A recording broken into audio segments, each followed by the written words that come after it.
WordPress is the most trusted and fantastic CMS content management system. But how does WordPress stand in the new equation of decoupled front ends which are snappy, jazzy fast, customized to the operating system or device? Can WordPress work with these front ends? Prem Tiwari is here to tell us that WordPress is fantastic CMS for decoupled platforms. So he says this is the future CMS, decoupled WordPress. Prem Tiwari resides in Bangalore. He works for News Technology Services. He blogs at freewebmentor.com. He is very jovial person, proud father, and all about fitness, and a great open source enthusiast. Great to have Prem with us today. Hello and welcome everyone. My name is Prem and I am from Bangalore, India. I am a WordPress engineer by profession and a blogger by hobby. Apart from this, I am a co-organizer of WordPress Bangalore Meetup and a core contributor. I have also contributed more than 10 WordPress plugins to WordPress plugin directory. Thanks for joining my session, and today we are going to talk about decoupled WordPress, the future CMS.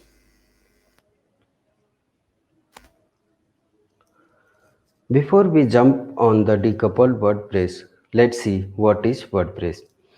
WordPress is a free and open source content management system which is written in PHP and paired with MySQL as a database. The feature includes plugin architecture and theme within WordPress will allow us to extend our site's functionality and design an awesome websites. WordPress traditional model. There are two parts in this model. First is content management and second front-end delivery. As you are seeing in this diagram, we are using content management for managing the content, storing in database, and finally exposing content via REST API. The front end the front-end delivery is using WordPress serving HTML pages to deliver the content. Now moving to decouple. So what is decoupled WordPress? Decoupled WordPress is like a traditional WordPress but without a front end. The content is managed using the WordPress editorial interface and delivered via REST API to your separate front-end applications, which can be built with whatever technology you like. There are three parts in decoupled WordPress, as you can see the right side of this diagram. First is WordPress, second is the REST API, and third is the front end. We are using WordPress to create content and manage the content, API for exposing the content, and front end for delivering and display the content to the for the end user. When should you use decoupled WordPress? This is very important question. We need to be think before moving to WordPress as a decoupled CMS. I am going to share some use cases when we can use the WordPress as a decoupled CMS. Decoupled CMS can be an excellent approach if you want to build a very specific front end like a single page app using the JS framework such like React.js, AngularJS, Backbone, Vue, or any other JS frameworks. The second is when you want to be develop a multi-platform publishing app, there you can use WordPress as a decoupled version. And third is multiple content source feeding into your front end application. So this is a very important part. If you want to design a front end where you want to display the content from multiple content source like WordPress, might be Joomla, might be Drupal, or might be your core PHP custom application or Node.js developed applications. Last but not least, a special purpose front end example, such like you want to design a native mobile app, or you want to send your content as a feed in Apple News or Google app.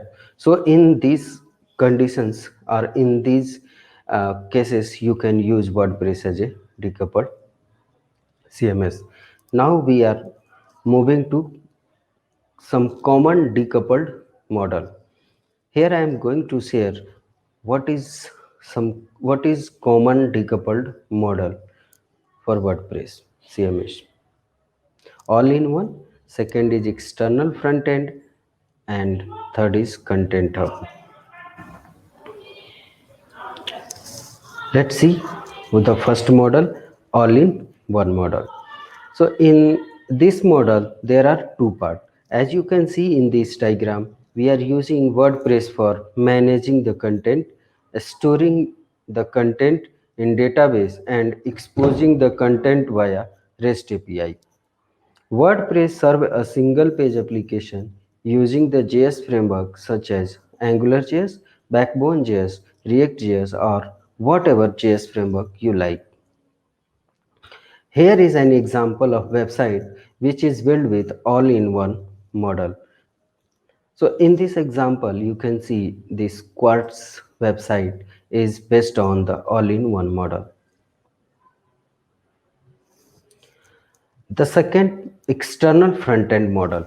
In this model, as like previous one, all-in-one model, there are also a two part of this. First is WordPress and second is Node.js and JS, Node and JS. So in the WordPress part, we are using WordPress as a managing the content and storing in database, and using a REST API to expose the content to the node. And for the front end, we are using Node server as a JS app, and front end as whatever the technology again you like. Might be React.js, might be AngularJS, or Vue, or Backbone, or whatever you like. Here is an example which has built with external front end model. So example, Gretchen Rubin sites, which is developed by developed on Node app servers as an React as a front end for showing or displaying the content for the front end, and we are using WordPress to creating as a backend system to create a content and delivering using React.js. The third one, content hub model. This is very important and you have to be choose very carefully.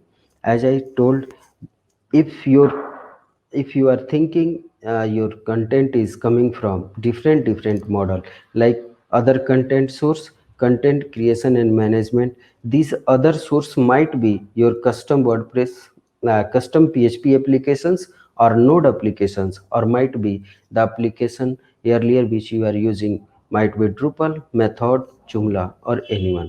So those content you are pushing to WordPress, and again WordPress is also you are using for content management and storing in database, and again uh, REST API to expose the content.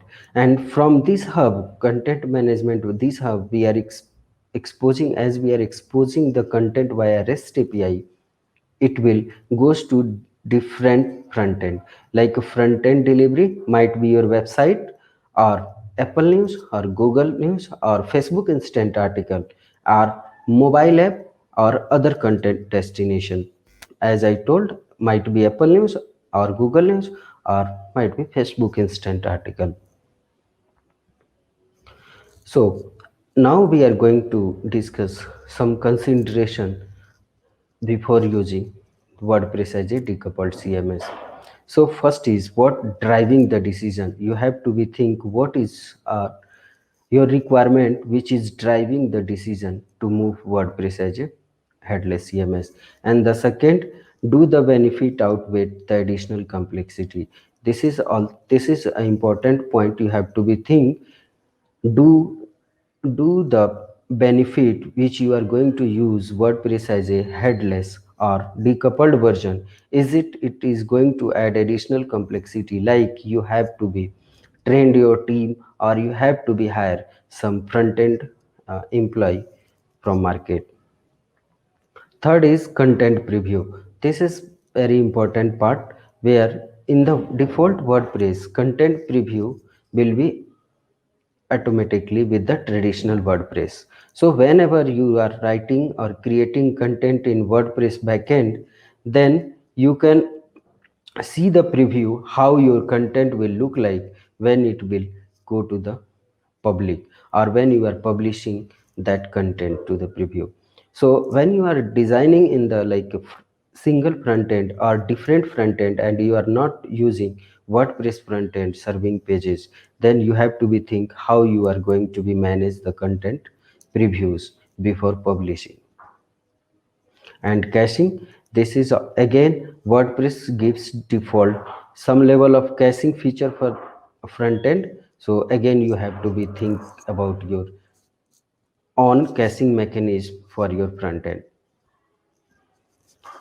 The last but not least, handling failures. This is most important things which you have to be double things before moving to the WordPress as a headless CMS.